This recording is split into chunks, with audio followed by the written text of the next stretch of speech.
I am that OG that knows the ins and out of Star Wars galaxy. Expanded universe lore, I love to explore. My knowledge goes beyond that. Lucasfilm history is where I'm skilled at. Always learning, growing, always talking about what I'm knowing. There's no Star Wars woman like me that I can guarantee.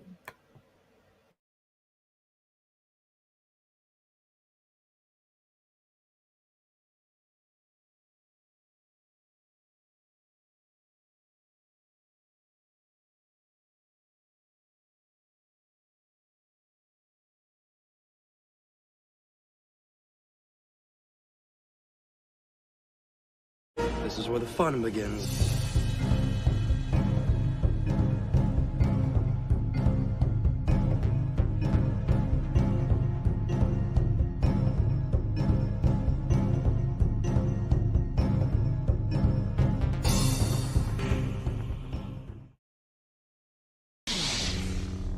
Are you sure?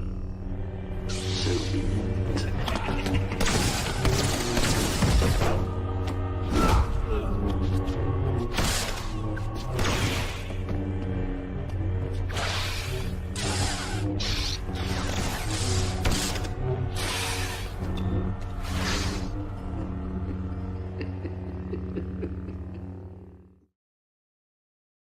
And I've always leaned towards if we're going to create something, we should check and see if it existed already to the fans, because it has way more value if we bring that in. And it's Right. like, why would I just replace it with something new?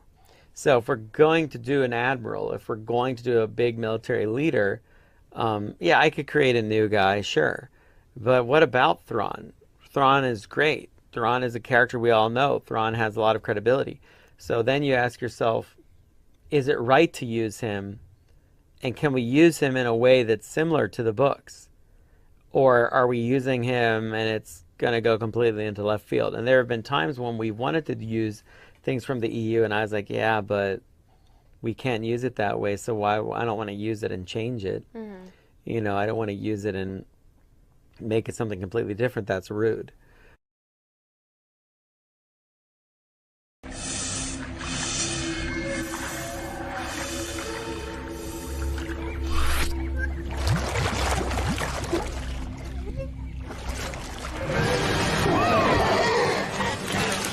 Did you miss me?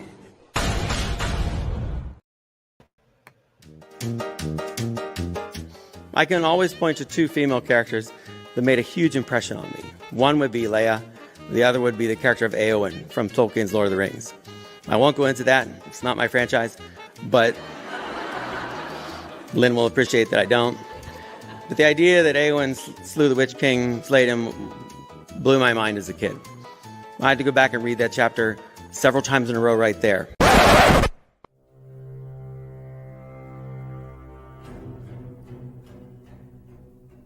Because as a young boy, I had never come in contact with that concept. But this woman took out this main terrifying villain. Hello, everyone, and welcome to the OG Star Wars channel. I am your host, Alora Baga, and it is our Thursday morning Caf Chat. So, thank you guys for tuning in and coming in and hanging out with me. I have, and I didn't say this on Twitter or anywhere else, but yesterday I went down with some kind of stomach virus and I'm still feeling it, but I am here with you guys. So, I'm not on camera. I did put a little makeup on and stuff, and I thought about being on camera, but nah, I will stay off camera and I will still hang out with you guys. And I'm doing a little bit better than my little downfall yesterday. And here's to the stomach virus healing or getting my body getting rid of it today. So I see that I have people coming in. So please hit the like button. Share out that we are live here. Invite your friends and family who love George Lucas era of Star Wars to come in and hang out. This is what this is all about, is our little Thursday weekly morning, sit down chat with a cup of caf or Corellian whiskey or Jawa juice. Do you guys know what Jawa juice is? Did you guys ever look that up to exactly know what Obi-Wan was drinking in Dexter's cafe. Well, here's a little interesting fact. When I was looking it up, because I was like, I'm going to see what Jawa Juice really is. What are they saying it is within the lore? What was Obi-Wan drinking? What is offered by the name of Jawa Juice? Because Jawa Juice, basically Jawas, we know the species Jawas from Tatooine. And I'm like, what the hell is Jawa Juice? And freshly squeezed Jawas? No, it's not freshly squeezed Jawas. So what it is it's grains, and I don't remember what type of grains now, but it's fermented grains beaten and processed with bantha hides. So the process uses bantha hides to like pound them and squeeze them. So it's fermented grains. So basically, and it's from Tatooine. That's why it's called Jawa Juice. So I thought that was very interesting. So Obi-Wan was drinking a fermented grain drink, like a beer, so it's like a beer, at Dexter's Cafe. So there you go. So Jawa Juice is not like a coffee or anything like that. It is a fermented grain. And fermented grains, if you like think about hops and all that stuff, it makes beer. So that's what that is. So he was drinking. He was getting himself a nice cold one. But anyways, I thought I would share that. And so thank you guys for always tuning in, always being here for this Thursday morning. And hopefully we'll keep growing and people will come in. We'll have new people in the chat who are really interested in George Lucas era Star Wars and what we have to talk about here today. And if you're catching the replay, please let me know by saying at least hello, I'm here, or interacting with the conversation by leaving comments, liking, subscribing, and of course, as always, I invite you guys, if you have the means to, and it's greatly appreciated, become a channel member. And I kind of dropped the ball in getting us going on Clone Wars 03 Volume 2. I went to a powwow, and I feel like I'm this last weekend, and I feel like I'm catching up with life on my production here and life in general in my home. I still have to take down my Christmas tree. So that is still in the works. In fact, I think we'll get it done here within the week or so. So if you're a channel member, stay tuned for the dates and times to watch Clone Wars 03 together. Volume 2. I do have the device I could play my DVD within. And so we'll get that ball rolling, and we'll hang out together, and we'll watch the second half of the Clone Wars 03. And what else is going on? A lot is going on. This channel had basically went up about 10 members within the last 24 hours. So I'm excited about that. I'm also cautious a little bit. And why do we say cautious? Because interactions on Twitter this last 24 hours has been kind of iffy with some shady people. So we'll see what happens and what comes of it, and if they stay with and if they are genuine. So thank you guys who are coming in and subscribing. Hopefully it is in good faith. I'd rather have quality over quantity, right? And hopefully it's all in good faith. Good faith, good, well-being, all that. So let me see who's in the chat. And today's topic, we're going into the Yuuzhan Vong again. We're going to go into their different, their lifestyle, I guess you could say. And like what they are with priests and warriors and all of that. And break it down a little bit more. Then I shared with you guys a clip of Filoni here because I've been researching Filoni's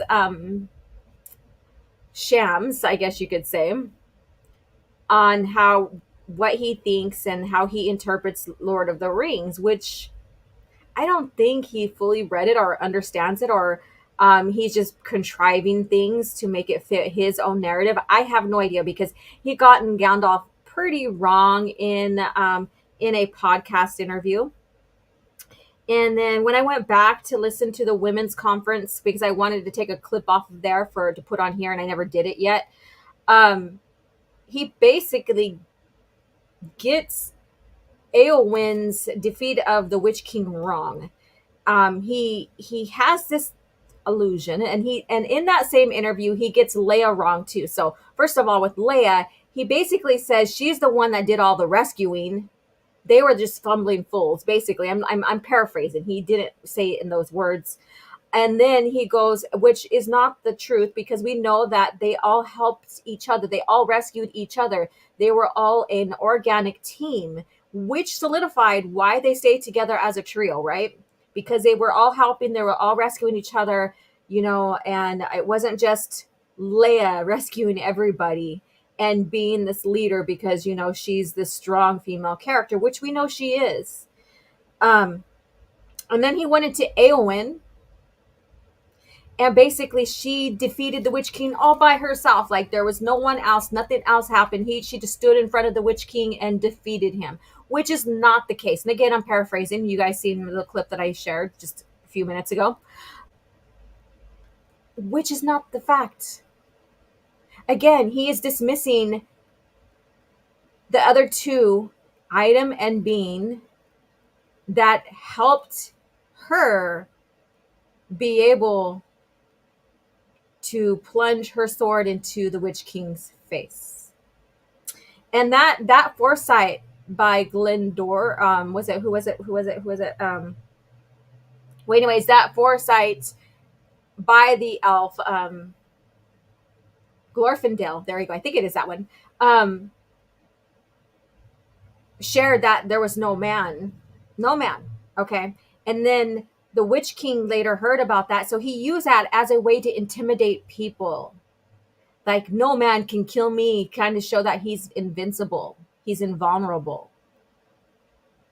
And then, then you have the lore of the Westernese daggers, are the barrow dagger, or barrow swords, are blades. And those were crafted, and they had a bit of magic in them to injure, hurt, destroy, whatever you want to call it, the Nazgul. And the Witch King is that. So when he seen the Witch King come down and face Eowyn, Meriadoc, or Mary, did not want her to face him alone, did not want her to die alone. He went from fear to plain courage and took that dagger and plunged it into the back. And mind you, he's a hobbit, so he's halfling or whatever. And he plunged it in the back of the knee. And that sword basically unbound the Wraith Queen, or the Witch King, from, it unbound his body, his spirit to his body, and unbound him from, like, the unseen, basically, and that there weakened him because that broke the spell. And therefore, it kind of made him freeze where he was at, and she was able to plunge the sword into the face. Anyways, I'm not making this a huge Lord of the Rings kind of thing here. I just wanted to share how much this man, that many people believe that he is perfect, that he knows what he's talking about, whether it's Star Wars or now even Lord of the Rings. I want to share that that's not the case. And, I think it's very dishonest to exclude all the elements and the people that has helped someone in an event, like a defeat someone, because then you take away from the whole scenario and what really happened, even the person who helped defeat. So anyways, I just thought I'd share that with you guys. I don't know what you guys are saying in there. I don't know how many of you guys are Lord of the Rings fans, and if you have anything else to say, I'm going to scroll down in the comments and see what you guys are saying. And Brandon, I was going to reply to you, but I thought I would wait. I just copied and pasted the article name for that. So that's the article. That's the article description. Let's see here. Howdy, like and sub. Thank you, Scran, for coming in. And morning, y'all. And with that video, or that short that I shared with Filoni misunderstanding the defeat of the Witch King, I've had a couple people in there really just hardcore defending Filoni, and And it's crazy how people are like even missing the point, and even saying the barrow downs, the barrow blades are just a fan myth, that they weren't really magic. I'm like, what? It's even in the lore, and I think the first introduction, I have to go back and read it or look it up, because I have the trilogy. I have Lord of the Rings trilogy, and I have a few other books from Tolkien here now. Building my collection, right? Just like Star Wars, building my collection. And I believe the barrel blades were introduced in the first. Yeah. But anyways, let's go ahead and go. And Thrawn is a character that deserves more than Filoni hack talents. He was he I think Thrawn is done, and in my case, like, he served his purpose in the original lore and he's done. They are trying to bank upon his popularity that was established in the original EU. And I think that's overplayed now. It's overstayed in a sense. And there's nothing there now, and maybe Zahn is like, I wish I could have expanded on him a little bit more, so he's doing it. But then also, as he's doing it for Disney lore, he's retconning a lot, I guess you could say, or what we knew before is not the Thrawn that he's introducing now, is what I mean. So, and thank you. I will. My stomach. I'm sipping on some coffee. Hopefully, I will be okay. I will, and I'll let you guys know if I'm not. And I'll try to play a video on here and stuff. But right now, I'm holding out. So let's pray that I hold out. Brandon says the only era of Star Wars is George Lucas era. Fresh squeezed Jawas. I know I read that earlier, but that's funny. Good morning, Batu. Let's see. Hell all. This is Darth Brimstone. How are you doing? Let's see here. And Gordon, how are you doing? Afternoon. Zahn is a traitor, just like so many of the EU writers who are willing to sell their soul to Disney. They want to continue to write, so they don't care. They see it as an adventure, because I had this conversation with Michael Stackpole on Twitter. And was it Michael? Yeah, it was him. And it was about Corran Horn. And they're excited to reinvent these characters or try to write them so that they could fit in the Disney lore. So that's how they're seeing it. They obviously, want extra writing, writing time, the job, and they will do what they need to do. Do we like it? No. We want to keep our characters solely who they are. We don't want them reinvented. If you're going to reinvent the character or tries to squeeze them in a lore that they don't belong in, just create a brand new character. That's all we are talking about. Instead of changing them and obstructing the character, redefining this character or whatever, shoehorning, whatever you want to call it. We'd rather have these characters not bastardized and have you create a brand new character. If you can create such a wonderful character that is popular like Thrawn, then maybe you can do another character that could be just as popular or in their own way. Instead of sticking to the same old thing, same old, and stuff like that. Trying to strike, hit gold twice or, strike light, whatever it is called. Oh, goodness. But yeah. And so just invent new characters instead of trying to rehash these characters to fit them and squeeze them in something they don't belong in anymore. In the book, Eowyn got beat and Mary killed the Witch King. Yeah. And they also try to say, and I should bring up those clips, those people defending. Basically, it's almost just one just basically was like, grow the fuck up, blah, blah, blah, blah, kind of deal. They always have to come in with the ad hominem kind of fallacy just to make their point. But I don't know what point they're making other than just getting pissed off and triggered by, the truth. So, yeah, so maybe I'll bring those up before we get into the Vong lore. Let's see here. And then, to be fair, they have families to feed and mortgages to pay. And if they don't take it AI will now. And that's the thing. That's the controversy and stuff too. And the thing is Okay, if you're gonna write for Disney now, Disney Lucasfilm now, make new characters, and that's what I was the point I was making. Make new characters instead of rehashing these characters and trying to fit them in a lore that they don't belong in. Disney Star Wars lore is different than the original lore, and it goes by how what the ruler tool is now, which was changed. The purpose of Anakin Vader, which was changed, and they're trying to say, oh, we didn't change it, but when you read and you go through the comics, I have someone that always reports back to how they are changing Vader and Palpatine and stuff like that. I have people telling me when they read the Star Wars lore and they report back to me, and I appreciate letting me know the difference between a Vader or Palpatine character versus the one in Disney.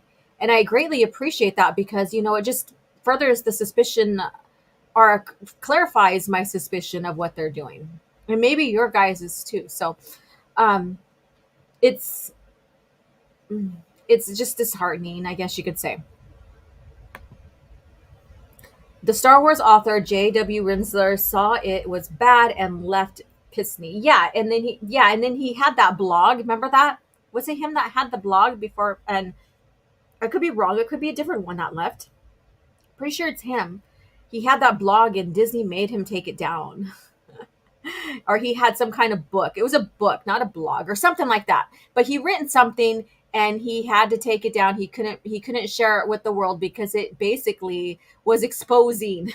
And that right there is okay. So if they told him he cannot publish it, people can't see this because it exposes, then there's something going on, right? They just want to shove their politics into Star Wars now that they don't have anything holding them back. Who knows what unspeakable horrors they plan to commit?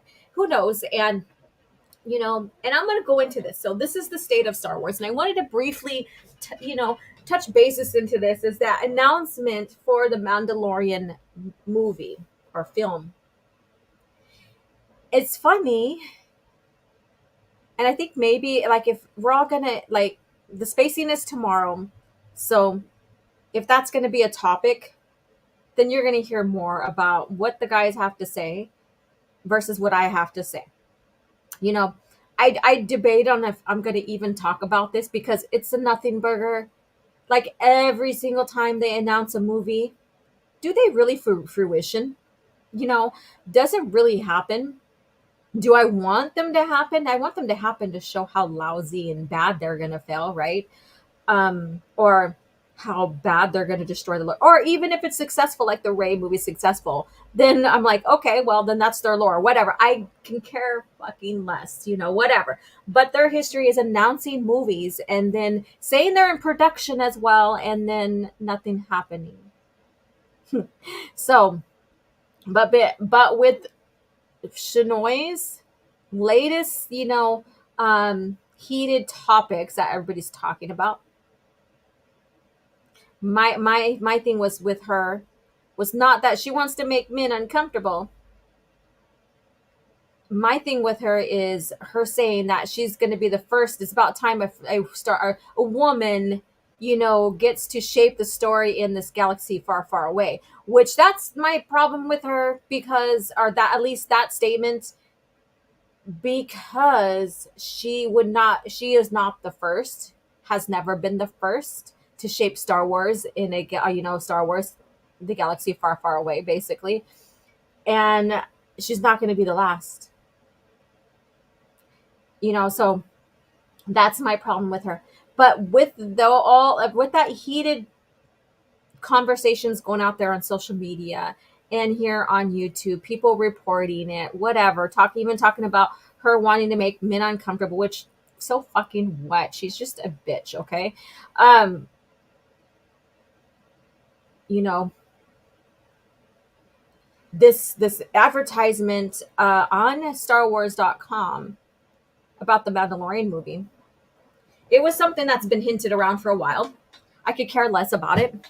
But I think that maybe, just part of me thinks that this was something to kind of like interrupt this talk about Shinoi. So steer the direction from that heated topic. That's all. That's all. And other than that, are these shows going to happen? Maybe, maybe not. Who knows? Just only time will tell. And Acolyte, is it going to happen? Well, they showed that there was production, so who knows? Maybe it will. Only time will tell. But anyways, that's my little rant there. That's my little thing. That's the state of Star Wars right now within the Star Wars. I wouldn't community fandom. I don't know, because I don't consider myself a part of Disney Star Wars fandom whatsoever. Even though I do talk, compare, contrast, talk about the latest news and whatever at times. The state of Star Wars, basically. I don't consider myself a Disney Star Wars fan. That's not where my heart lies. Am I not a fan? No, I'm a fan. I'm a fan of the original Star Wars. But, I digress from there. So that's the state of Star Wars. Thought I would share just a little bit. Maybe we'll get into a little bit more on the spacing. Things will be announced on what's going on the spacing here. If it hasn't already and I didn't see it, it'll be announced here pretty soon. So stay tuned for what's going on Open Airlock Policy's channel, the spacing. All right. They just want to shove politics into Star Wars now that they don't have anything holding them back. Who knows what unspeakable horrors they plan to commit. And that goes into also another topic that's been heated on Twitter just in the last couple of days. And that is, again, Star Wars does have politics. Trying to put some validity into what Disney is doing with their type of politics into Star Wars versus George. And so there's that heated one there. And then another one is about women in Star Wars. That goes back to Shanoi's topic. So we have those going on. Which is funny because it's like this is just bullshit rehash stuff that happens every time. Wash, rinse, repeat. Every time a show is introduced, the director is speaking before a show or film comes out, or movie. So it's all the same scenario. They want to show how toxic us original fans are, us hardcore long-term fans are, because maybe we just don't like the directions or what we heard and seen about it. So they pull out all these ists and phobes and all these other things to make us look bad. So that's just the scenario, wash, rinse, repeat kind of scenario with this stuff. So, and then it goes into George Lucas, what he likes, what he doesn't, what he considered canon, what he didn't, and that all gets into that as well. And I don't understand why people want to separate George from his company, from the EU, when in fact, when he did help and he did work with the authors and stuff, it was fucking magic, right? And then when he decided to open the PT with his movies, and he started to allow the authors to write and create comics and novels and stuff like that, it was fucking magic. Why? Because he helped develop them. He helped bridge the novels into the movies into the novels. There was this synergy going on there. So I don't get why people want to separate George from the EU when he is a part of it in some way, shape, or form, as if it's going to make the movies less, or him less, or even the lore less. I don't know. I don't understand that mentality. And that's what's been going on lately too. And I, like yesterday when I was down, basically almost curled up on the couch in my bed. Yeah, because those who are coming in, I am recovering from a stomach virus. I was involved in, some back and forths, and Tim was even joking around about that. And it was about George and the EU. And then it led into a creepy guy trying to stalk or whatever. That was weird. But anyways, we're not going to get into that. So I don't understand why it is so important to not have George or correlate George with the EU one shape, way, or form. And to say that he didn't help, he didn't like, when the evidence isn't to the contrary, published materials even say how much he was involved and stuff. And so I don't know why people want to do that. Like, is it an anti-EU thing? Probably. Is it a George Lucas Pierce thing? I guess, if that is really a thing. But the thing is like, go beyond these quotes that were cherry picked. Look into the actual interview that these quotes are cherry picked from and get the true context of them. There was a lot that I researched just recently, like a month and a half ago, that someone shared, and these quotes were taken out of context. Like, if you read the full interview, you read the information that they came from, there was disclaimers, like a couple of these development quotes of George's came from the making of Star Wars, like episode 4 or 5 or 6, one, cup like that. And they try to use they cherry pick these verbiages in here to try to say the EU or something was insignificant. I forgot exactly. But then when you go back and you research that section of that development, it will say that that what is said beyond this during this time and frame of interview is only ideas and not canon. So they try to use that as evidence, but then when you go back and you do research, there's a disclaimer saying that disregard these. These were just development, and what you see now is different than what was talked here or discussed here. So very very dishonest, very, very dishonest. So with anything that you make from what I'm saying here today is research those quotes that are shared further. Question everything. That's me. That's my philosophy. Question everything that's being shared. Look it up, acknowledge, and look further. So you can still acknowledge the quotes. You can still say, oh yeah, George made that quote. Okay, so what is the context behind this? So there's my other rant here. Let me start reading through the comments here. So a little bit more. We went over like almost 3 hours this last couple of Thursdays. And so hopefully I have a call. I have to get on at 11:30 today. So I'm going to have to, cut this down back to its standard 2 hours. So I need to get back on track.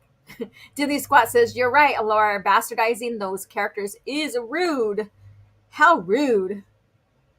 AI can go to hell. I agree. Star Wars update. Hey, what's up? Thank you. So I'm glad that you are with us. I have to leave, sadly. I will catch the replay. Share the link. The link is so you people. Filoni baloney. Yeah. So I got what you're saying there. For the welcome. Yes. And let's see here. And all the villains in Disney are morons, not even the same characters. And that's the thing. That's the problem too, is that they don't have threatening villains. Your protagonist is only as good as the villains, right? Let's see here. Zaggerot 315. How are you doing? May the force be with you. I agree. Thank you, Scran, for coming in. The Mandalorian movie got announced because the backlash for Ahsoka film, and now the D&D guys from Game of Thrones are talking about their film, Wild Times. And yeah, that's the thing. And I forgot I forgot all about the Ahsoka thing too. Yeah. So thank you for reminding me. That wasn't even on my mind. So much else shows how much I care, right? Yeah, because then we had Dawson stating that she was never contacted or approached yet for season 2, so she doesn't think anything's going to happen. And then on top of that, in that same announcement, it shares that Filoni is now writing or producing or whatever, or not producing, but getting things squared away for Ahsoka season 2. So who knows? Who knows? And then I only want the Disney Star Wars movies to be released so Disney loses even more money.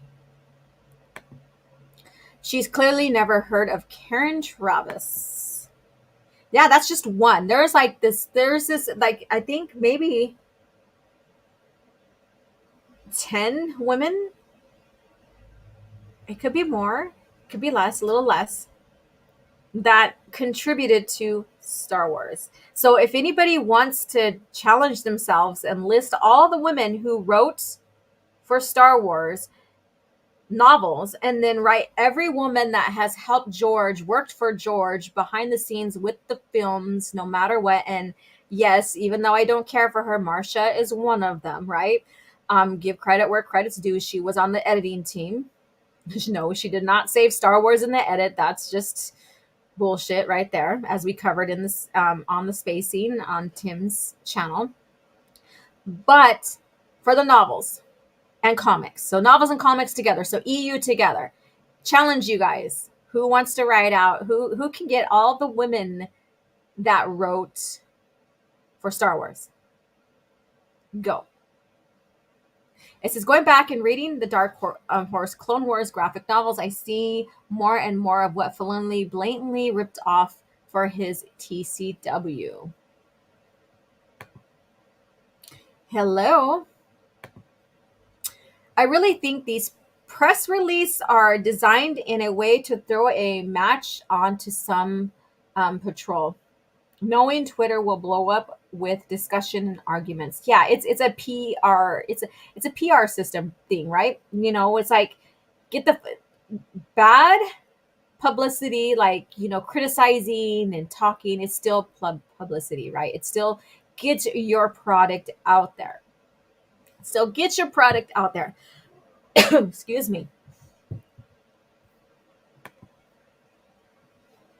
Great. Now I have that song. I'm a bitch. I'm a lover from. Now I'm going to have that song in my head too. Let's see here.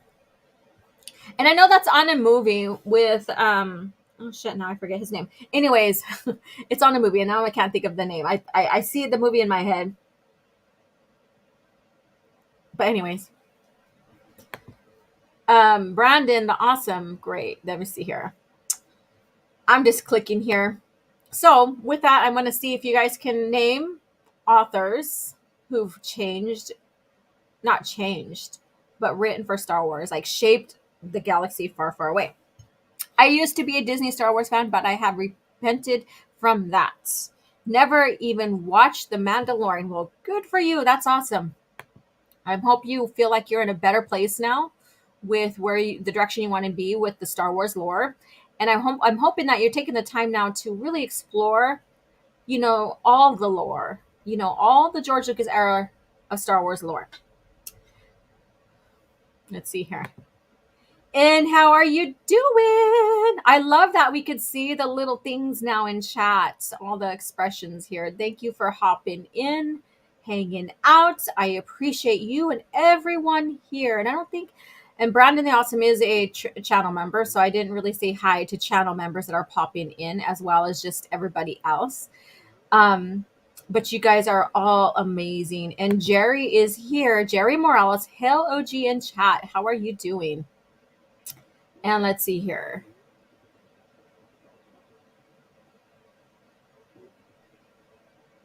And all right, so let's get into, and I do have a couple of member chats here that I'm going to get to, and then we're going to start talking the Vong lore. So, but if you guys want to share any, all the authors you may have known, that including comics, female author, comic, you know, writers, and even artists, because, you know, the art in comics also share the story, right?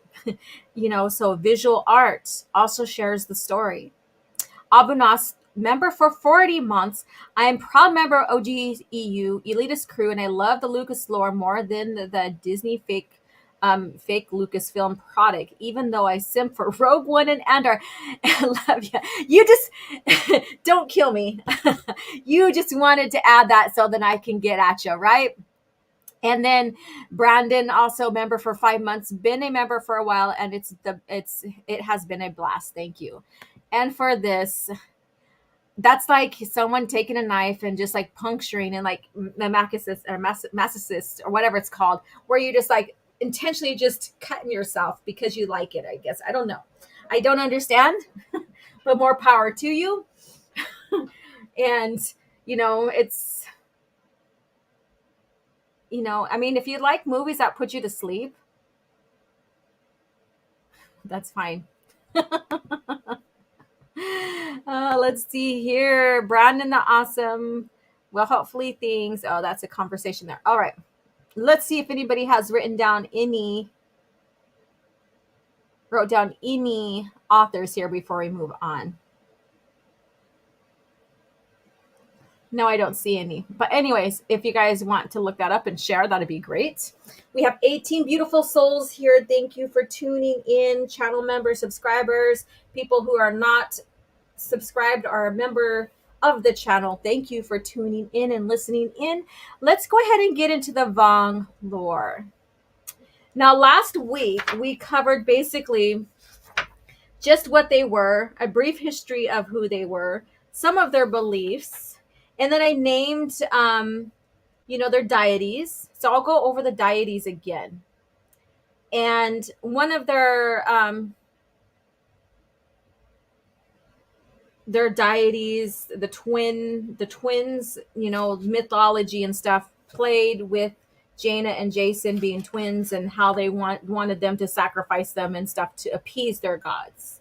So that was something that was very unique, and it lent some more to the story about who the Vong were. What did they like? Why were they acting the way they were towards wanting to get the twins and all this other stuff? So you have Yuuzhan, the creator, and it's a deity considered the beginning of all things. Yun Yamka, the slayer, the god of carnage.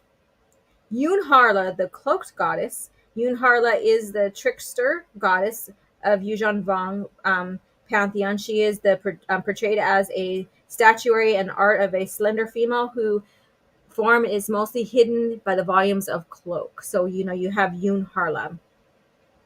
Yun Nishel, the hermaphroditic deity, is considered a kind entity who oversees the gentler aspects of the Yuuzhan Vong life, which sounds funny. The gentler aspects of the Yuuzhan Vong life, where they, rely on building up their endurance through their own torture. So that's weird. Yun Shunu, the pardoner, holds both the narrowest and broadest sphere of influence among the Yuuzhan Vong deities. This god is the source of hope, honored by the hopeless. She is the thousand-eyed patron deity of the shamed ones. So the shamed ones. And then Jim says, man, I need to find a copy of Vector Prime. Perhaps I'd better understand. I'd understand the Vong. I was like saying I was keeping my camera off because I'm not feeling too good. I just put light makeup on. But I'm going to go ahead and show you this book again for those who haven't seen. So this is right here. I highly recommend getting this. This goes up to Star by Star, though. So it ends at Star by Star. So I have to get the second half to this. And then Yun Zwin and Yun Kwa, the lovers. These gods are always worshipped together. Young people seeking to ensnare the hearts of those they desire honor them, as old individuals seek to help with an already established relationship. So now we're going to go into the chats. So this is what makes these species, these outer galactic species that are coming in and invading a new enemy, really boggling the Jedi and even the galaxy at hand on how they can defeat them, how they can, rid them from the galaxy to protect the galaxy, So these are brand new, like not brand new, but these are new to them type of villains that offered up a huge challenge to what they know with the Force, what they know with different species. And so I think this was brilliant to bring this kind of species, these kind of villains in. And also brilliant on breaking down these species and the crux of their culture, I guess you could say. The Chast. Yuuzhan Vong society is built around the Chast system as they embark on their long journey that would ultimately lead to the unknown galaxy. The Yuuzhan Vong had no choice but to lose their Chast structure slightly. They made allowances for recognition of talent and abilities rather than always rely strictly on birthright. So we have this right here. So we have Chast versus birthright. And what is interesting is that, Disney Star Wars is like, oh, well, they never, had other galaxies. And we're doing the first with Ahsoka, blah, blah, blah, blah. Not really. Why? Because, we had Waru, or whatever his name is, that little glob species that came from another galaxy. And then in the comics, we had other experiences like that. And then, we have the Vong that came from other galaxies. So that, even though the heroes, the heroes we know of in George Lucas era really didn't travel outside of their galaxy, doesn't mean other galaxies did not exist. And what is so funny is that Filoni's like, I didn't know that there was other galaxies, when he realized that, Obi-Wan was looking at the greater universe in Attack of the Clones, trying to find out where Kamino is. It shows you how much he knows, right? Because he's supposed to be this all-knowing being that knows Star Wars in and out. Bull fucking shit. But anyways, let's get back to the Vong. Supreme Overlord is basically the top tier person, and the most powerful and smallest caste in Yuuzhan Vong's society is Supreme Overlord. The ruling overlord is the religious and secular authority in the Yuuzhan Vong culture. And then you have the Shaper, or the Shapers. So here we go. Let me go ahead and get this comment off right here before I read on.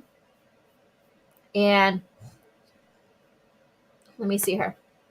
Episode 2 also shows other satellite galaxies around the main one. Yeah.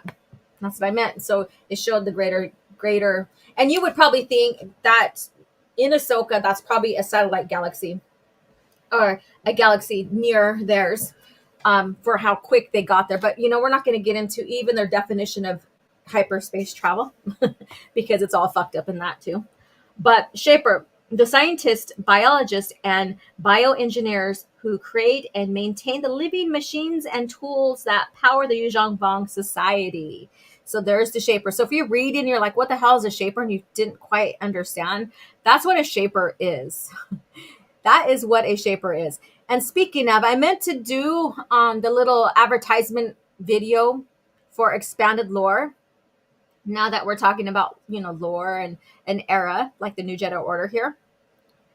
But that will be premiered. The first video will be premiered on the 23rd. I believe it's a Tuesday the 23rd.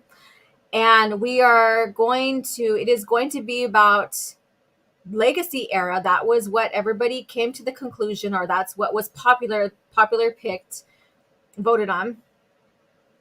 So Legacy era. And the first portion of it will be Legacy of the Force, going through the lore and all the materials that are within that little time frame there, like the books and stuff like that. And even maybe behind the scenes on development. So that's what I wanted to include. Not only talking about expanded lore, is not only talking about the lore in that time frame, in that era, but also the novels and even like behind the scenes, how it was made, who was involved, all of that. So stay tuned for that. Legacy is not a large era, but I wanted to break it up with Legacy of the Force, Fate of the Jedi, and then of course fast forward all the way, and I'll pay a homage to like sort of the Jedi, what could have been.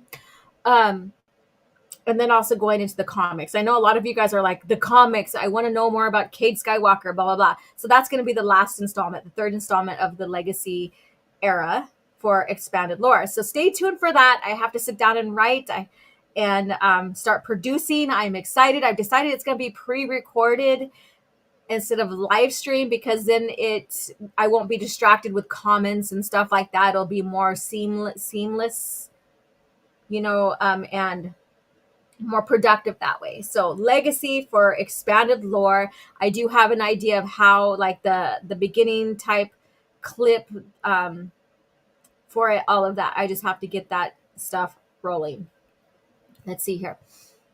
So little side note on that. The Vong women that Cade Skywalker meets on Ossus was a shaper, I believe. Yeah, she was. She was there. She was there to help undo or help redo or undo or help bring back the natural environment that that their shaping of the planets and stuff did when they invaded during the New Jedi Order era. So she was working in tandem of restoring. That's the word, restoring, and then of course they got was it Darth Crate, I believe, and we'll get more into this in once we get into that time frame in Legacy. But Darth Crate, or I believe it was him, set up the Vong again, so people stopped trusting them. So just in general, it's like a little snippet of that. I'm not going to give away if you don't know exactly what happened. So there's that with that. All right. And then priest. Within the Yuuzhan Vong society, the priests are the only beings outside the Supreme Overlord caste said to communicate directly with the gods. So the Supreme Overlord, they are basically connected to the gods and stuff like that. They are put on this pedestal. But then you have the priests that are there second to them, who communicate with the gods and also communicate with the Supreme Overlord and stuff like that. And then you have the warrior, and is one of the largest castes of the Yuuzhan Vong, and it is believed by many to be the most favored of gods. Warriors are the ones who are charged with actually making it possible for the rest of the Yuuzhan Vong society to continue its ascent towards the divine. So there you go, towards the divine. So they are there to protect, create war, blah, blah, blah, blah, whatever they need. They're there in the front lines to make it possible for them to lead with their crusade, basically.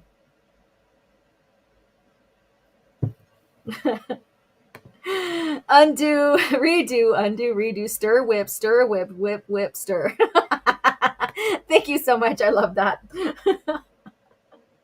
Oh, that's hilarious. I love it when you guys are like, okay, we're gonna make fun of you, Laura, and tease you and stuff. That's fine. I have a sense of humor. That's great.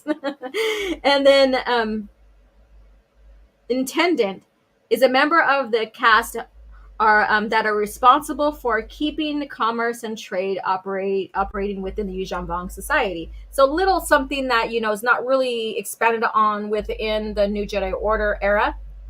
We always hear about the Supreme Overlord, the Shapers, all those important ones are in the front line more than anything else. And of course, the warriors. Worker. This is the lowest and most populous caste in Yuuzhan Vong society. The caste consists of 3 types of workers: those who have failed to succeed in any other caste and have been forced into this one; those who are born into it but fail to gain a warrior or priest patron who can assist their rise as a higher caste; and the members of a conquered species. Slaves and shamed ones are technically considered part of the worker caste. And so we know that they did enslave, and then sometimes those people that are species that were enslaved were then also sacrificed to their god. Yeah, so there you go. We have the society of the Yuuzhan Vong and what roles each one could have or be, and who is responsible as a leader, all of that. So we have that whole system going on there. Very unique and different indeed. let me see if you guys have any. You guys have any questions about what I had just shared? And let me see here. I am working still, so I'm trying to listen while I'm working. If I got to go, I'll catch the replay. Thank you so much. Let me see here. Jan Dersima. So too many comic writers, right? I know Karen Travis, Kathy Tyers, Christy Golden. There has to be more. Yeah, there's more. There is more out there. The Vong seem very similar to the Sith species caste system. Yeah, I mean, that would be fun to break down. I wish I would have thought about breaking the Sith species caste system. And I think every species has something similar. You're always going to have this main ruler leader, and then you're going to have secondary, and it's going to break down in importance of, their caste system or their society. So I think it's very, very interesting indeed how they are very similar, but their roles and how they perceive them can be very different as well. Especially like in a species that lives bionically and what shapers mean to them. Like without the shapers, they would have no ships. They would have, no food, empty staff, weapons, all of that. They would have nothing without the shapers. And so that's very interesting in itself. So without them, there would be no supreme overlord because they would have nothing. There would be nothing, So let's see here. The Geonosians also have a very similar, like I said, they're a lot of species have if they have kind of a caste system, they're very similar in a sense with the bare minimum structure of like your leader, the secondary ones, the roles of those in society, like workers versus warriors and all that. So very interesting indeed. And that's what I think what they took when they developed this role-playing game here and, expanded on the Yuuzhan Vong society in itself, is that they took that generic system and, wrote it out to fit the Yuuzhan Vong society, culture, all of that. And I guess you could say religion, and how they function together, who was considered lowly, I guess you can say that, and who was in those higher castes or roles. Very interesting. So I'm going to give you, I want to get into the incursions, the Yuuzhan Vong incursions and stuff like that for next week. So we are coming up on the hour, so which means we should get into cringe factor. Yeah, I know that was corny, huh? But so I want to get into the Vong incursions, the Vong invasions next week. I think that's going to be a topic that will be very fun and interesting to talk about. That gets into, hey Keely Chow, that gets into the events we know more than anything else, and what it means for them and the galaxy, what their purpose was, all of that. So next week, the incursions of the Yuuzhan Vong, their invasion of the galaxy we know, the Star Wars galaxy, and the state of the galaxy during that time frame. So any questions about the Vong as we know and as I presented, let me know. Any other things that I may have missed, share in the comments. Like I said, I'm sharing what I have in front of me. I would not have been able to read or give you all the societal casts and all, their society and stuff without the role-playing book I have here. And that's why I encourage you guys to add these source materials to your libraries so that you have all this information in front of you and you can understand and you can see how rich the Star Wars lore is, how much Lucasfilm expanded on their lore and the species involved in that galaxy, and even these species is outer galactic or extragalactic species that came in and invaded. I think it's, I think it's mandatory in a sense. But that's just me because I love to research. I love to look things up. I love to look further into details on what makes Star Wars thrive. Like, what did this company, Lucasfilm, who shepherds Star Wars and the creation of the lore, its history, what all got involved with it? What did they do, to expand on everything? I want to see the brilliance. I want to read the brilliance of it. Not only see it on TV, or not TV, but on the movies, because that's just one little, that the movies in reality, the movies are just the tip of the iceberg when it comes to Star Wars history. And a lot of people just see the tip of the iceberg and think that, oh, that's all there is. Or that's all there is to me. George didn't care about anything else, what have you. No, that's not the case. There is more underlying. And then towards the very bottom of that huge iceberg, I guess you could say, is all the little structures of how these species, are within their societies and stuff like that. And it all interconnects with each other. It all builds upon. George set everything up brilliantly to me with the movies, gave the writers that him and his company brought in to expand on the lore a lot of substance to work with, but also the allowance with his permission to create new species, characters, all of that, new places, worlds, world building basically off of what he built. And I think it's a beautiful thing. So people having to dismiss all of this history and lore that goes together and are blind or just don't want to see how well it fits, how well they work together, all of the synergy going on at Lucasfilm at the time, blindly dismissing it, I think is stupid. I'm just going to go to that generic word. It's not smart. It shows that it goes into dogma, like a dogmatic thinking of it has to be a certain way and this way only because that's what they think George wanted or did or whatever because of certain quotes and stuff that he said. And that's not the case. We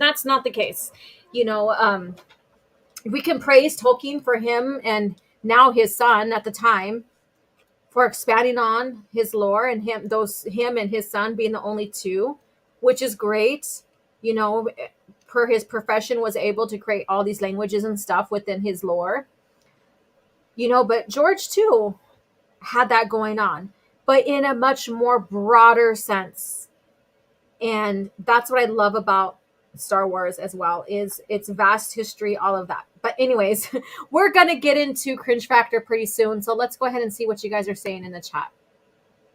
Man, I'm so angry that Disney Luke, I refuse to call him Canon Luke, did not have any children like he does in Legends, our original lore, as we'll never be able to see Cade Skywalker having his own adventure side. We do see him have his, I guess you could say, own adventure, but yeah, broadening on that and expanding more outwardly. Like what happened after, the defeat and after he helped basically save the galaxy in a sense. Like what happened? Like did anything else happen afterwards?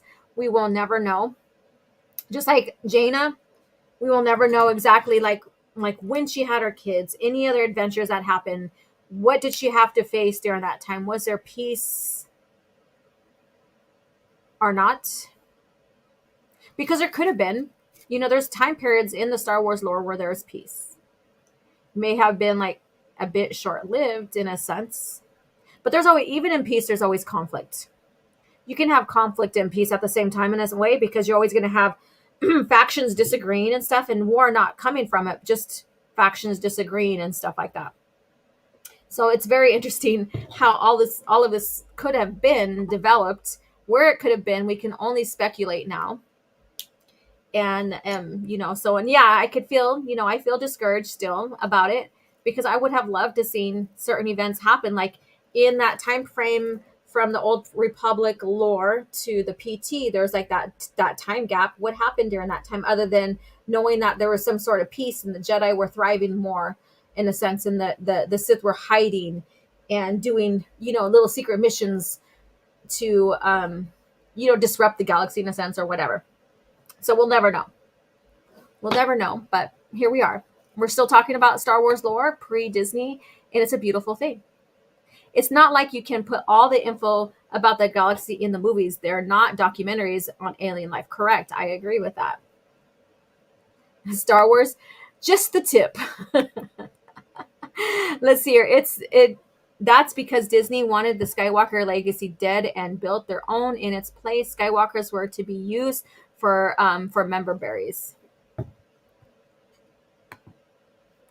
Just call Canon Luke what I call him, the cowardly piece of shit. Well, Canon Luke is what you see. No, you can't eat on my sweetgrass.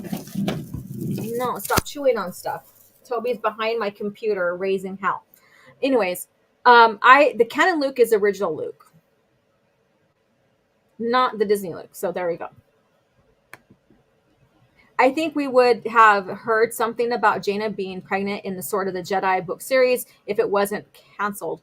Probably, because there's a short story that I have always been wanting to go over and share as a video on this platform, on OG Star Wars channel. And I think it's by Golden. And it's a little mission that she goes on, and she's basically supposed to be on her honeymoon, but it ends up being something else. So I'm pretty sure that more than likely that we probably would have seen maybe, or her announcing that she's going to have a kid, because she's older now, like, and I'm not trying to compare humans of that galaxy to our real life, but as a woman gets older, there's more complications when one is pregnant. But we're talking about Star Wars. Their technology and all that, so it would be very different for a woman, but who knows? I'm not going to get into all these what ifs. Oh, God. We're not going to get it. Revenge of Darth Toby. Yes. He's looking out the window right now. Now we have to deal with Rey Palpatine and her adventures with the Black Stormtrooper. Nothing against John Boyega, who I know is a great actor. Yeah, there's that. But, I mean, there's so many things that they could have done. Woulda, shoulda, coulda, really, right? But they decided to go down the road they did. And the first decision was to toss the EU. Didn't say it's irrelevant, which now I'm happy, because who knows what they would have done to it then. Excuse me. All right. So speaking of Skywalker, let's go ahead and transition into what we're going to talk about for cringe factor. So, question here. When Obi-Wan left Anakin, did he leave him out of revenge? Did he leave him out of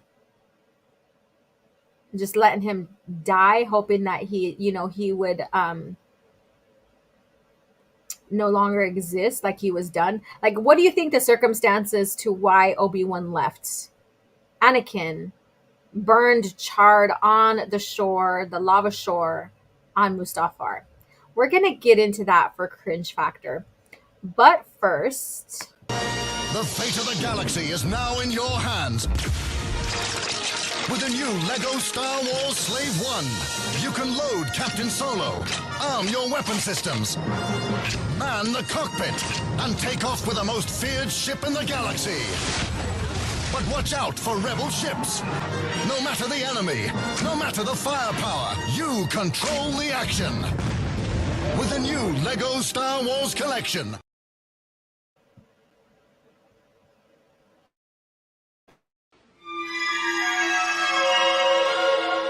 So uncivilized. And here we go. So we have our cringe factor subject of the day, of the morning, or wherever you're at here. Let me go ahead and just put it on full screen. There we go. So With this, Star Wars explains why Obi-Wan left Anakin on Mustafar, and it wasn't revenge. So what do you think he left him on Mustafar? What do you think it is, and what do you think his Obi-Wan's intentions are? Great commercial, yes. Could you imagine if Jaina had twins? Oh my god, that would be crazy. I was under the impression he left Anakin because he sensed Sidious arrived and had to get the heck out of Dodge, as per Revenge of the Sith novel. One reason was Palpatine closing in. The second is leaving his fate to the will of the Force. Star Wars Episode 3, Revenge of Obi-Wan. That's a good one. All right, so let's get into this and see what they have to say here. So let's see. We'll know if this is if this is really cringe factor, or if this person is right on. But this is by Sean Morrison, and it was published 5 days ago. Obi-Wan Kenobi left Anakin alive after the duel on Mustafar, but he didn't do it to hurt Anakin. He was fleeing a bigger threat. He didn't do it to hurt Anakin, but he chopped off his legs and stuff. I don't know. That sounds weird. All right. Star Wars Stover revealed, so yeah, it goes back to the novel, that Obi-Wan had multiple reasons to kill Anakin after their duel. Yoda had told him that he needed to kill his former Padawan to put him out of his misery after his fall to the dark side. I don't remember him saying put Anakin out of his misery because he's went dark, but anyways, he had also let go of his attachment to Anakin during the fight. Not really, because like if you read Dark Lord, Rise of Darth Vader, and Obi-Wan Kenobi novel, he still had the attachment of his love, his brotherhood, all of that, dealing with all of everything that happened during that time. After his fall to the dark side, he had, okay, I read that one, making it possible for him to fight with all his might. That sounds corny. What stopped Obi-Wan from finishing Anakin off, though, was a dark feeling that accompanied Emperor Palpatine's shuttle landing on Mustafar. So here's the quote.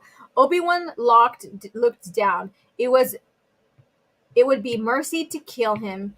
He was not feeling merciful. This is key right here. And I think I've talked with some people about this, like just, conversation with someone face to face. But he was not feeling merciful. Keyword. He was feeling calm and clear, and he knew that to climb down to the Black Beach might cost him more time than he had. Another Sith Lord approached. So he wasn't feeling merciful. So he was like, I'm just going to leave Anakin here to suffer and die. And it's a waste of my time to climb down onto the Black Beach to go kill him, a mercy kill. And then, of course, Sidious was coming as well. So there's a mixed message here. What do you guys think? Obi-Wan eventually left Anakin to the will of the Force when he realized that he could not kill Anakin because he was still a Jedi. That right here, so I don't know if he's saying Anakin's still a Jedi or he's still a Jedi, because at this point, Anakin's not a Jedi. Anakin pledged to be a Sith. Anakin was never a Jedi when they were fighting, when they were confronting each other. We've seen that. And the code prevented him from murdering a helpless man. We'll go over that in a little bit. However, had it not been for the Emperor's approach, Obi-Wan might not have come to realization.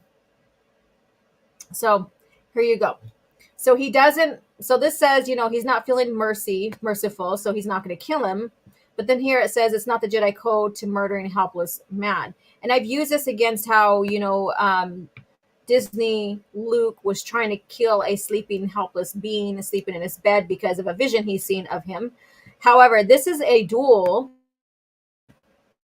Very different events. This is a duel between the two. Anakin's already sworn Sith apprentice, Darth Vader. And it is known that Jedi and Sith will fight each other and will kill each other, basically, for varying reasons. And so the Jedi Code really doesn't prevent someone from killing someone in the battle, and doesn't prevent someone from, taking that mercy kill if someone is dying.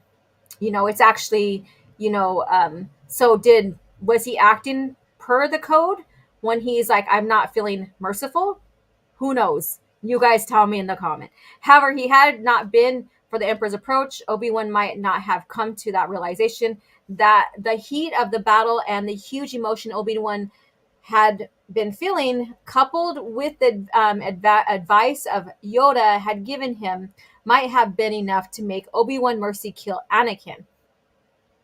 Had the Emperor not arrived exactly when he did, forcing Obi-Wan to flee, he might not have had the apprentice to save. So let me read that again. Had the Emperor not arrived exactly when he did, forcing Obi-Wan to flee, he might not have had an apprentice to save.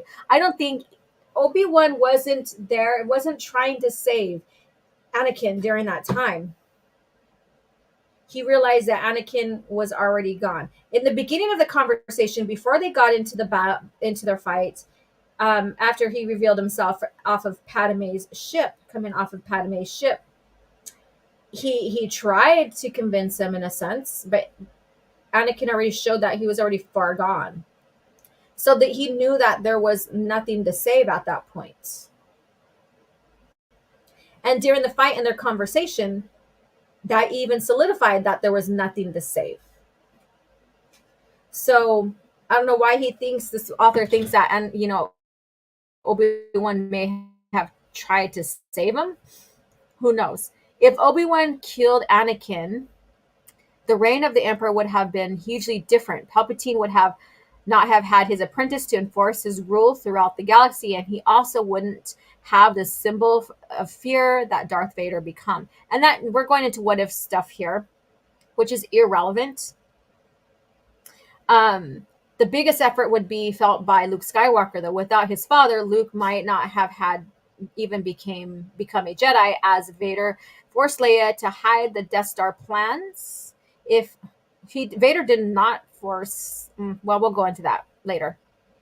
Anyways, if he had still became a Jedi, he would have had to face Palpatine alone without Anakin returning to the light side, killing Palpatine. No, there would be different scenarios, because again, when you said in the beginning of this paragraph, Luke would not have became a Jedi, or the events of him becoming a Jedi may have not have happened. Though it didn't feel like a victory, Obi-Wan sparring Anakin in Star Wars Episode 3 planted the seeds for Luke to eventually triumph. Obi-Wan followed the will of the Force, and it led to Palpatine's death. Ironically, Palpatine himself helped make sure Anakin survived long enough to kill him. What? Palpatine? So this is giving Palpatine credit for Anakin's redemption, which is fucking bullshit. Palpatine did not make sure Anakin survived long enough to kill him. So did I read this wrong? Let me read this whole paragraph again, because this sounds very crazy, different. Let's see here. Though it didn't feel like a victory, Obi-Wan sparring Anakin in Star Wars Revenge of the Sith planted the seeds for Luke to eventually triumph. Obi-Wan followed the will of the Force that led Palpatine's death. Ironically, Palpatine himself helped make sure Anakin survived long enough to kill him by interpreting Obi-Wan on Mustafar. That sounds funny. Palpatine himself made sure Anakin survived long enough to kill him? Come on, cat. Okay. Let me see what you guys have to say. Let's see. Obi-Wan has rarely killed his opponents during combat with Darth Maul being arguably the only opponent he's attempted to murder out of passion following the death of Qui-Gon. Let's see here. What is my autocorrect doing? Let's see here. By combat, I am specifically referring to the lightsaber duel between two individuals rather than the army versus battle. Yeah, I understood that. Annie disarmed, laugh out loud, helpless, plus Sith Lord landing. I think he might have considered, I don't know what that says, but thought better to do due to the code. Okay, let me see here. I know you had, I'm going to go up a little bit more. I go with both being true at the same time. Both are exclusive of each other. As I understood it, Obi-Wan still cared about his friend, and he was a Jedi, so he simply couldn't bear killing the closest thing to a brother. He still had his, like I said, he still had the quote unquote attachment, basically, of Anakin being his brother, his friend, all of that, but he understood he was not a Jedi. That's the whole purpose of him dueling him and stuff.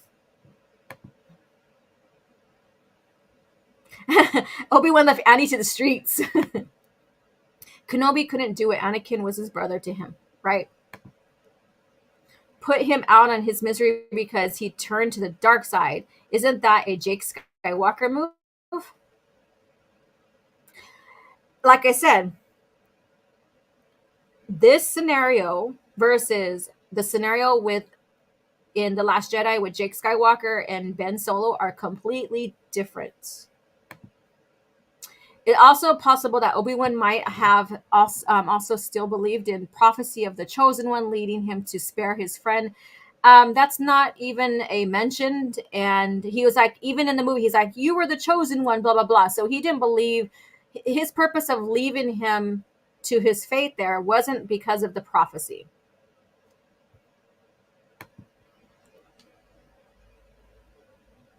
Palpy took Anakin's Jedi membership card. He sure did, and he gave him the Sith card.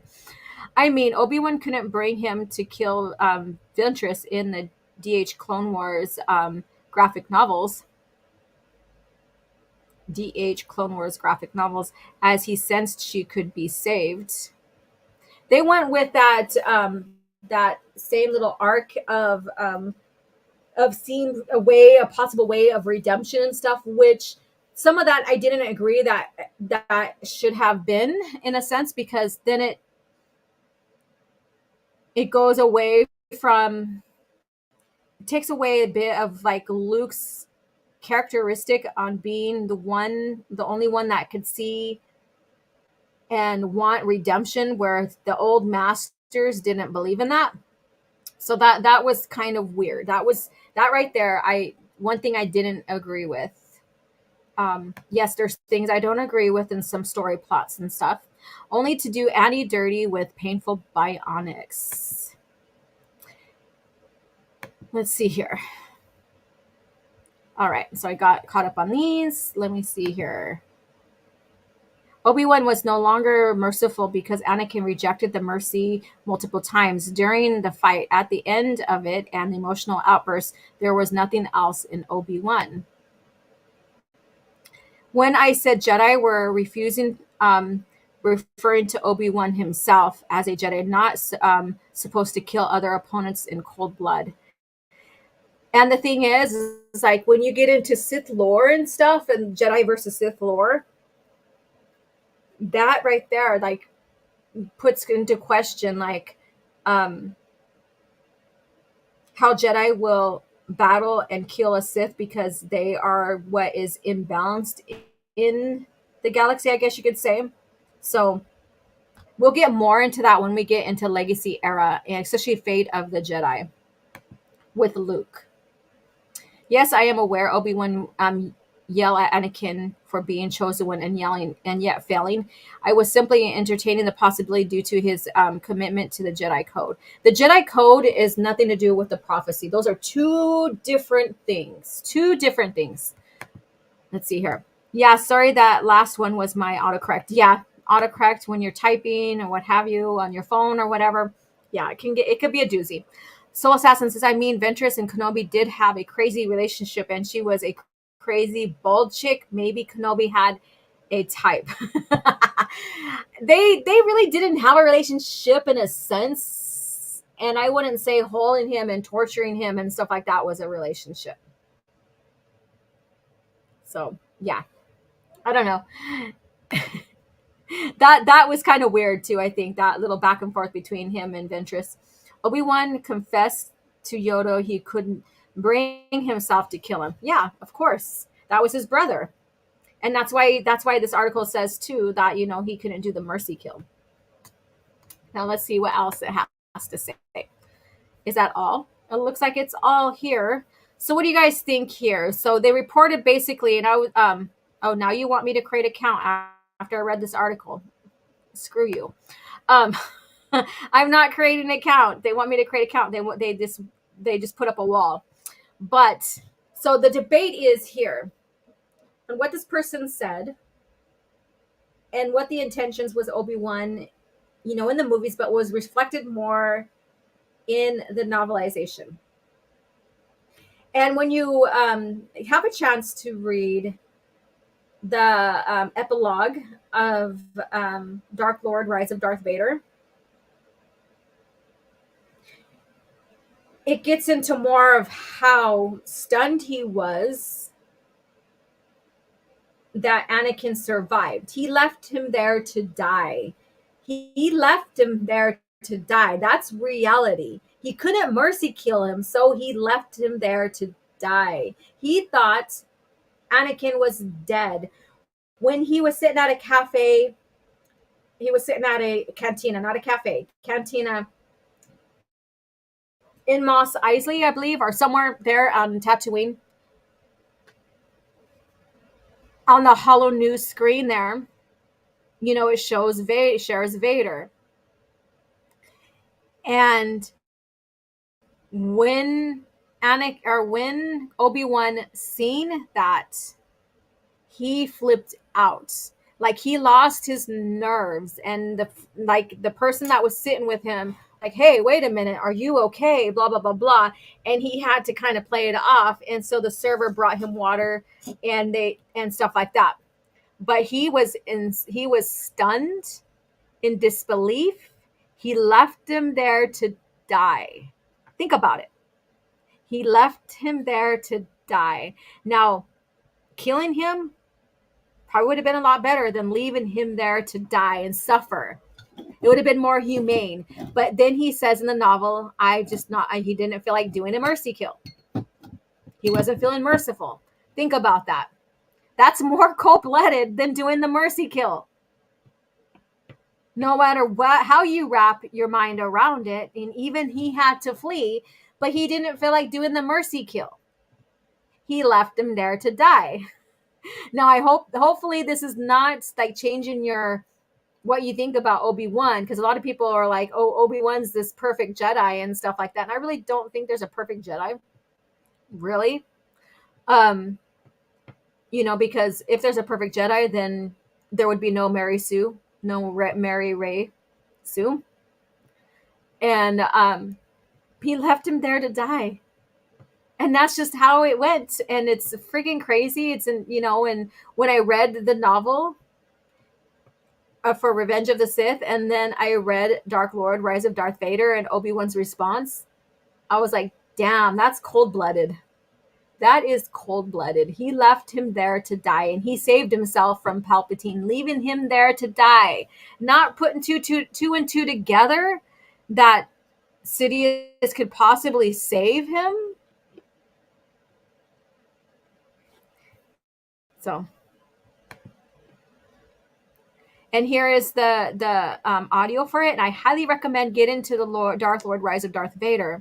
You get into the mentality of Anakin as Vader and dealing with all the circumstances and purging Anakin from himself. Basically, that's like he's going into this mentality of like Anakin is weak, Vader's stronger.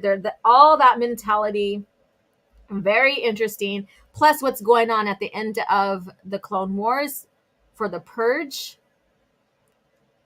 Very interesting indeed to read. Very insightful in how Anakin versus Vader are perceived by himself, in his own mentality, and trying to embrace Darth Vader wholly over Anakin, like his new identity. Like, in a way, it's starting anew, but in a very grotesque manner, in a sense, and in a psychological manner. So I highly recommend this book here. Now, was this a cringe factor? Kind of, it was, but also it makes people think, what was Obi-Wan thinking during that time? But when you put all of these together, the novels, the novelization, its sequel, all of that, you get a gist of like Obi-Wan, yes, he's mourning, because Kenobi reveals that. He's mourning the loss of his brother, the loss of the Jedi, all of that he's dealing with in that novel. He's trying to settle in as a common man and not being a Jedi so that he's not discovered. And yet he still is responding to events to help people out. So he's dealing with all these little circumstances going on with, in his life, trying to adapt and hide in plain sight, in a sense, and deal with the emotions of having to confront your brother and leaving him there to die, thinking you left him there to die, that he's dead. And knowing that, he didn't do the mercy kill either. So that right there is like, whoa, that's a lot to deal with right there. A lot to deal with. Obi-Wan words to Vader in Kenobi series does solidify the possibility he couldn't bring himself to kill his friend. I am sorry, Anakin, for all of it. Yeah, for all of it. For like probably deciding to train him. So that's a very broad sentence right there. That could be applied to everything. Like, committing to train him, for not seeing his path, his descent into the dark side, for not being there through some hard times dealing with these dreams and stuff, these visions that he was seeing. So that there's a lot to lay down right there in that simple little quote there from Obi-Wan. And it has a lot of weight to it, right? A lot of weight. Technically, all three could be true. It's a very complex moment in time. It has to be. It needs to be complex because it was a complex time. I always found that Obi-Wan assuming Vader dead as foolish as on his part, such as wise Jedi should have left the possibilities open at least. That right there, like the injuries that Anakin sustained and all this other stuff, I could see him thinking that he's dead, that he wasn't found, and all that. So there's no possibility, there's no way that he would think that he would have been saved, I guess. I don't know. But nice point. I like that. Kenobi went full Drago. If he dies, he dies. Right? So let's see here. Imagine him wanting to do a mercy kill and slips down the slope and falls into the lava river. Whoopsie. Losing his ground, losing ground and sliding. And the leaving him there to die part, it's a moment of weakness, which he could in the moment write off as a Jedi code and saving himself. I think we would all relate to all three at once. So as Obi-Wan would put it, they are all true from a certain point of view. And then Obi-Wan Dragoni. That's awesome. So there you have it. Not much of a cringe factor. There is a bit of cringe on how this person kind of interpreted the scene here.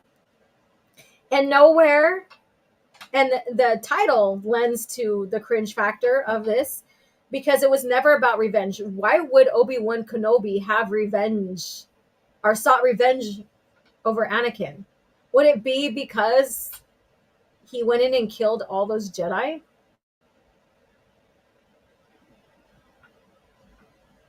Who knows? I mean, that's a spin that this person could have used. That he went and massacred all those younglings. That could be a type of revenge. So, but there were his duel with Anakin was his fight, his conversation before the duel, before the fight, was in a sense trying to talk sense into him.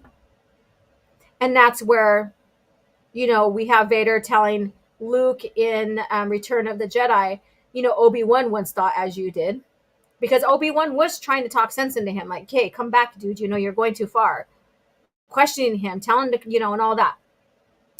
And then finding out that there's no way he can talk him out of it, that he's far gone, leading to the duel. So there's no sense of revenge. So this was a more of a less, the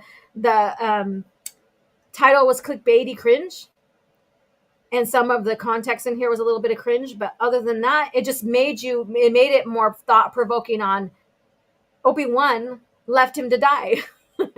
He didn't want to take mercy on him and kill him because he was dying anyways. His lungs were scorched.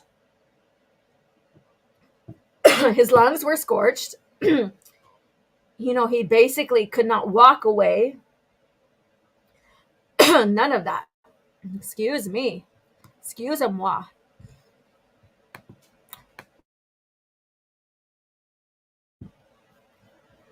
Let's see here. Jedi are not supposed to kill their foes, as Anakin himself told Palpatine he should never had killed Dooku. They can kill their foes, but not kill in command like he did. There's a difference. So if Jedis couldn't kill their foes, then Obi-Wan shouldn't have supposedly killed Maul, right? If he should have just walked away from him, right? No, never revenge. Mercy, maybe not revenge. Depends. During the heat of a battle, yes, Dooku was defeated and disarmed. Correct. But even mercy would never fit. He loved him. When you love someone, a mercy kill instead of leaving him there to suffer and die is an act of love, not leaving him there to die. Smash that like button. Be sure to catch Raging Rhino's show later. Yes, Raging Rhino show is on tonight. I will more than likely be able to catch the whole show this time and not just the replay. So join me in the chat. I'm one of the mods. And I'm happy to, have some discussions with you guys in there on the topics that he is presenting and laughs and what have you. Diddley Squat says, to be fair, there was also the possibility Palpatine would have killed Anakin himself for failing so miserably. Yes, that's another thing too. But we're going into what ifs. But we know that Palpatine wanted Anakin solely for one thing, his power in the Force, his strength in the Force. And no one would be able to protect Padme or his children if he didn't leave. Correct. Let's see here. Yeah, so again, this is so thought-provoking and stuff. And I want you guys to go to Open Airlock Policy Channels for his EU podcast. And him and I had a conversation about Revenge of the Sith novelization. And I would love to do a part 2 because there were so many things that we didn't get to touch upon. Because it's so dense with lore information of what's going on during that time. So hopefully here in the near future, we'll be able to do a part 2 to that conversation and get more into the topic we're talking here as well. So go ahead and check that out. Great interview with Open Airlock Policy on his podcast, Revenge of the Sith novelization. And very, very insightful as well. Very, very insightful. Let's see here. Even at his weakened state, Anakin was very powerful. Correct. And that's one thing too. He was also thriving and living through anger over Obi-Wan and what had happened to him and what Obi-Wan did to him. So there's all of those to think about, like within the lore. What is anger to the Sith and how does anger help a Sith? All of that. Yes, it's fun. Yes, yes, yes. Had Anakin died on Mustafar, I imagine Palpatine would have had attempted to take the unborn Luke and Leia to turn them into his apprentice. He would try to find a way to find them and yes, take them and stuff. And that goes into what ifs, but I mean that's a fairly common thing to think about is like what would he have done like, and that's why they had to hide the twins, right? Because he would have taken them, and that was also discussed in the lore in the novel and a little bit in the movie. So you have that, and that's why Obi-Wan had to decide to leave. He could have stayed there and fought, but he had Padme to think about. So there's another scenario there. So there's a lot of scenarios going on there to why Obi-Wan made those decisions. And his decisions to leave Anakin to die was basically he wasn't feeling merciful. That's all there is to that. Sad to say, Obi-Wan went that way. If he loved Anakin more, he would have mercy killed him. But who knows? I mean, I'm just putting that out there, something to think about. So here we go.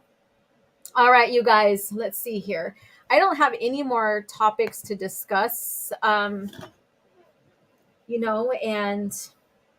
what else is going on? Any questions you guys have about any part of the lore? Because we have about 20 minutes before we part our ways in our discussion, so we can continue to talk about Revenge of the Sith novelization. Any questions you have about the lore or you want to discuss? Hi, Blippity Blop. How are you doing? If you have anything you want to discuss pertaining to the Star Wars lore, feel free to ask. I'm excited to get this this expanded lore show off the ground. And then I just ordered Star Wars comic art book, which will add to my art, Star Wars concept art, collection that I'm doing, so that I am more prepared. Like I still have the introduction of Ralph McCurry video on hold. I'm not happy with some of the stuff, and I would keep on redoing it. So that's why you never seen the Art of Star Wars being published just yet. So I apologize for that. It's like it's a me thing. It's not anything else. It's a me. I have so much expectations with myself. I just needed to publish it, right? And get that ball rolling, because I love art. I love seeing all these concept arts of how Star Wars is envisioned and what Lucas envisions through their art, and gives us a broad idea and visuals of what Star Wars looks like in general. Very amazing, like just to see these worlds, characters that were derived from the movies and into a greater sense the imaginations of the artists, the concept arts on artists on what George wanted. So it's very interesting. It's to go over all of that, and it's fascinating to see like even like these characters like the Voxen and the Vorskers and Nixus and all these animals that you see that were shared in the movies or in the lore, what they look like how they kind of look like a hound or a canine, I guess you could say. But in a sense, they aren't, getting and recreating these animals, recreating these species. Like, imagine Mon Calamari, a fish humanoid species. Who would have known, it's just, and then having these humanoid type bird species to say, and these big old huge Wookiees that look like they're supersized Sasquatches. That's what I call them, is supersized Sasquatches, right?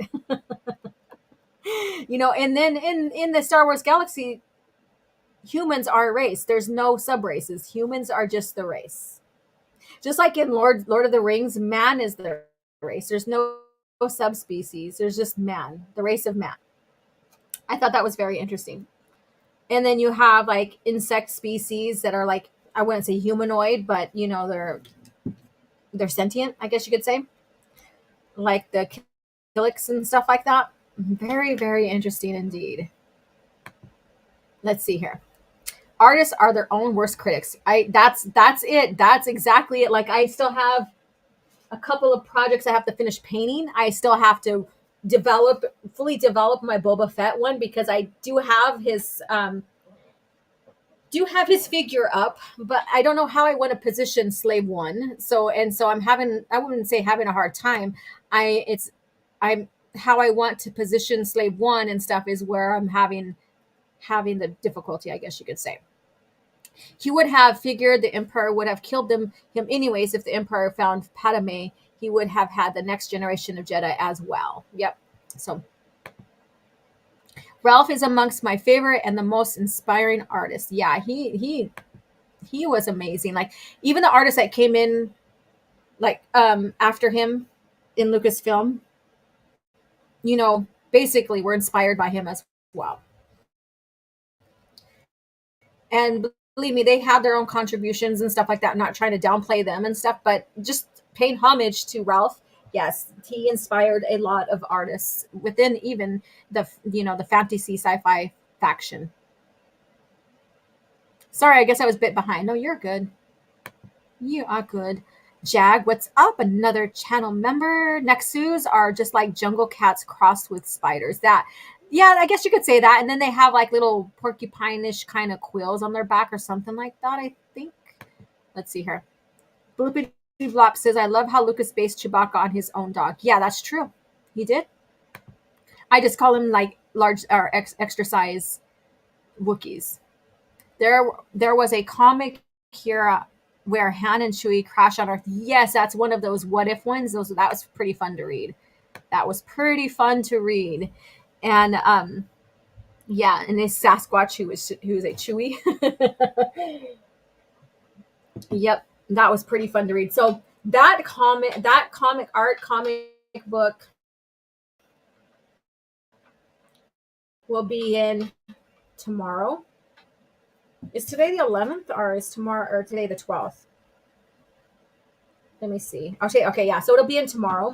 So I'm excited for that. So I might go live. We'll see what's going on because tomorrow's my busy day for work. I teach both in the morning and the evening, and then I have the spacing. Again, stay tuned for what is expected on the spacing that will be announced. What's going on with the spacing. And I'm not saying that in a negative way, like Tim doesn't know what he wants to do. It's just that if he's going to do individual interviews of us, like he's planning, like he did with Tusken Bob, or if we're all going to be on the panel together and we're going to talk about, the events going on right now in pop culture. So stay tuned for that. I will share that out as I find out as well. I didn't go and check anything as of right now. So stay tuned for that. And then tonight is Raging Rhino. So join me on that in the chat. I think today is a day of still recovering from my stomach virus and just chilling and taking care of myself. So no workout, no gym, none of that for myself. However, I did submit, and I'm going to go ahead and pull up the link here, but I did submit for Bombshell Fitness, which is, let me see here, which is where I'm getting my personal training from.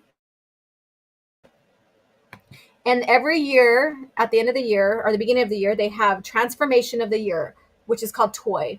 So I submitted myself for that, and not everybody's guaranteed to make it in the semifinals, and I was selected for the semifinals. So I'm going to go ahead and bring that up and share the link with you guys. And I also made it in the Sexy Santa challenge as well. So I'm in 2 of their challenges. I made it to their semifinals. So I'm going to go ahead and share the link here. And then, and support a girl out. And if I make it in the finals and then win, I will win a cruise or whatever the whatever the prizes are for that. So let me go ahead and find that link real quick. Come on now. I just want to get to the link. before we leave. Voted for the bomb calendar. Make it in the bombshell calendar. So thank you guys so much. I can't wait to share more images of that. And when that calendar is a 2005 calendar. So let me see here. Transformation of the year. Yeah, so that once I get more information on that for that calendar, then I will share it with you guys. So there's the transformation of the year. And this is not a one-time thing with me. I am like my focus is continuing to better my health, my physique, my eating, all of that. So, and I will use these challenges to help keep me on track. So, with that, that's where I ask you guys to, like, if I make it in these finals and stuff like that, semifinal finals, that's where I ask you guys to support, because they are incentives, staying on track and going in the challenge and staying on track. And I'm the kind of person, okay, give me an incentive, like something to work towards, and I'm going to do it, you know. So Sexy Santa Challenge semi-finals. And the Sexy Santa Challenge basically is just a challenge to help us not be so rigid during the holidays, that it's okay to still eat the festive foods and stuff like that. And so there's a lot more learning lessons in that than it was just solely on challenge yourself to you see how much muscle you can gain, or how much you can lose, or how tiny you can get, or how whatever, you know. So that was one that was structured in a way of helping you not be so rigid, and learning that it's okay to celebrate and stuff and it's not going to hurt your fitness goals or whatever. So there you go. So thank you guys again for helping me get into the calendar as well, and I can't wait to share some of those images. Let's see here. I'm sorry to hear about your recent medical condition. I wish you very healthy and cool. Yeah, it's just a stomach virus. I will be okay. It just needs to run its course, which is friggin' annoying, because when I eat something, it doesn't feel good right now. And thank you so much. All right, you guys. So again, see me on in the chat for Raging Rhino, Casual Rage. See you guys tonight. And then also, I will share more information on the spacing and what's going to go on with that Friday night. And either I'll be on panel or in the chat as well, moderating and all of that. So stay tuned for the events of the spacing as well, you guys. And thank you again for tuning in. I always enjoy our Thursday mornings together. Well, it's my morning, but you know what I mean. And stay tuned for expanded lore. I'm excited to get into Legacy Era. Legacy of the Force is one of my favorite time series. I guess you could say timeline or series. And I can't wait to share that with you. You know, the lore, the novels that are involved, what were the efforts that were involved behind that, all of that structure within that. And then we'll move on to Fate of the Jedi and all those books that were in that little era, that little time frame in Legacy. And then fast forward all the way to the Legacy comics, getting into Cade Skywalker, the descendants of Luke Skywalker, which I think has been more fascinating to every single one of you than, you know, still reading about Luke and Cadus or Jason Solo, Jaina, and stuff like that. I think more people are more interested in, you know, what the descendants were coming to years and years later, you know. So that I can't wait. And then from there, I got to decide whether I'm going to go backwards in time or go ahead and just go to the OT era, the classical era, and kick off from there. I don't mind skipping around. I will share a timeline of like, this is where we're going to be at, so you guys understand. And this is all to encourage people to pick those books up and read, explore, learn more, be fascinated with it, and how well these characters were written according to what George Lucas set up. So this has a lot of threads in it to why I'm doing this. And it's all to encourage you guys to pick up and read. Now, are you going to agree with me that this is your favorite series? Probably not. Everybody everybody has their own favorite series. There's people that don't care for the new Jedi Order because of how dark it is and the new villains, which is fine. That's cool. But that right there is my favorite. Legacy of the Force and New Jedi Order tie for my favorite. And then, of course, you have the Old Republic era and all this other stuff. So I can't wait to break down these eras for you and give you guys more insight and, where you should start. And you can decide what era you like best. All of that. It should be fun. I don't see any other Star Wars channels doing what I'm doing with this expanded lore. So I'm pretty excited about it. So stay tuned for that. The 23rd, Tuesday, should be the first video drop. And I hope that, you guys will be interactive in the comments and interactive in the Twitter, YouTube community, because I will be posting information on there as well, and creating a greater conversation and giving our attention to that and leaving and taking our attention away from Disney Star Wars. That's another purpose of that. So I know, sounds wicked, right? But that's my intention, is like you being focused on learning all about this original lore and not paying attention what's going on over here. Taking the attention away from the full lore and paying attention to the original lore. That's the intention as well. So thank you guys again for always tuning in, sitting down, sipping on your cup of Caf Jawan Juice or Corellian Whiskey, whatever beverage that is, that you're delighting on for today. And as always,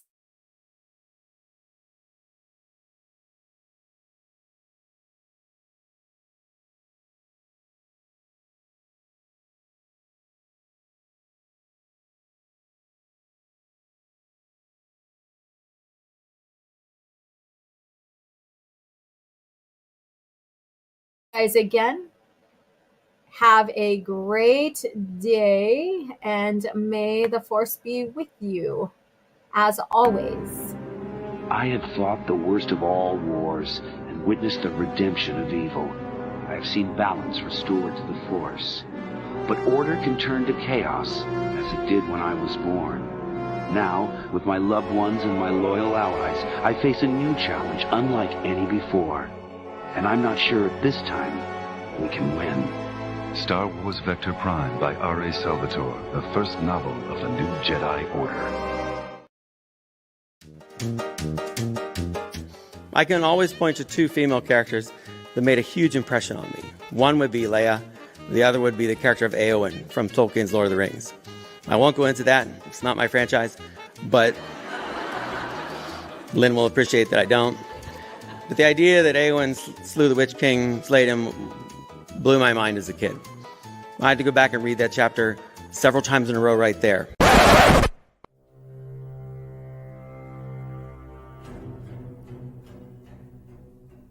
Because as a young boy, I had never come in contact with that concept. But this woman took out this main terrifying villain.